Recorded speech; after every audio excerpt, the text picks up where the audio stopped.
हरियाणा चुनाव की जीत को मध्य प्रदेश बीजेपी के नेताओं के कार्यकलापों से भी अच्छे से समझा जा सकता है। मध्य प्रदेश में बुधनी और श्योपुर में आने वाले दिनों में उपचुनाव होने हैं। तारीखें अभी आई नहीं हैं, मगर मुख्यमंत्री से लेकर पूर्व मुख्यमंत्री तक इन दोनों इलाकों में लगातार दौरे कर रहे हैं और विकास योजनाओं की झड़ी लगा रहे हैं। मुख्यमंत्री डॉक्टर मोहन यादव कल बुधनी में तो आज श्योपुर में थे। दोनों सीटों पर भला क्या है राजनीतिक समीकरण, देखिए इस रिपोर्ट में।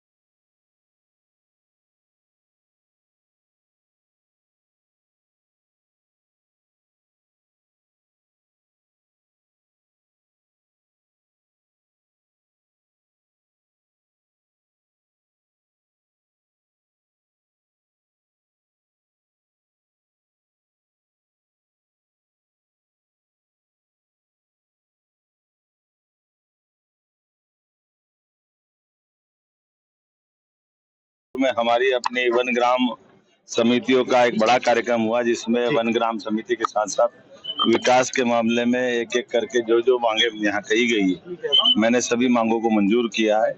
और ये भी बात सही है कि हमारे मध्य प्रदेश के बहुत पिछड़े जिलों में से एक जिला ये भी था, लेकिन अब ये था मैंने बोला है। लगातार विकास के मामले जितनी मंजूरियां इस जिले को मिल रही है और खास करके विजयपुर को मिल रही है, लेकिन ये बात सही कि वो हकदार थे, कई कारणों से पिछड़ा हुआ क्षेत्र था और विकास की इस दरकार में सरकार उनके साथ है। मेरी अपनी ओर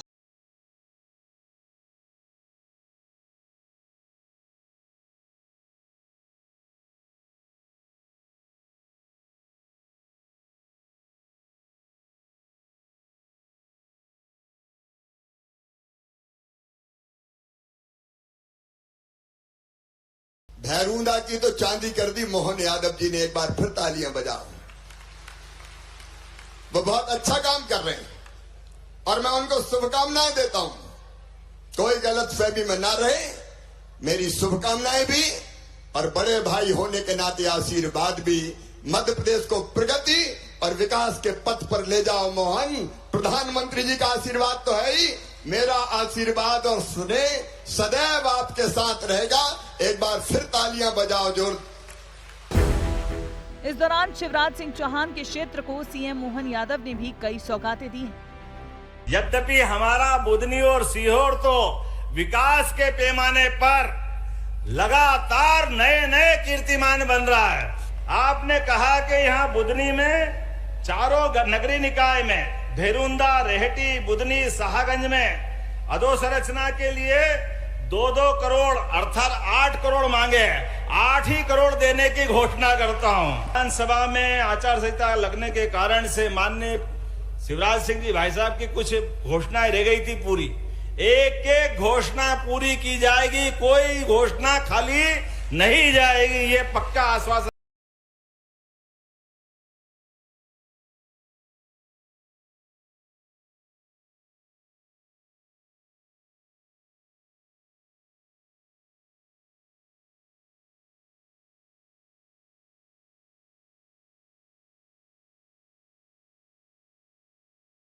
भूखे हो गए हैं कि इनको चुनाव सोते जागते सिर्फ एक ही चीज दिखाई देती है। बेरोजगारी पर कोई चिंता नहीं, किसानों को लेकर कोई चिंता नहीं, इनको चिंता है चुनाव के लिए। पागल हो गए ये चुनाव के पीछे और मरे जा रहे हैं कि बस अपनी कुर्सी बचा के चले। तो मुझे लगता है इनको आत्ममंथन करना चाहिए कि जनता के प्रति ये क्या सोचते हैं। सिर्फ चुनाव जीतना ही इनके जीवन का उद्देश्य है कि जनसेवा।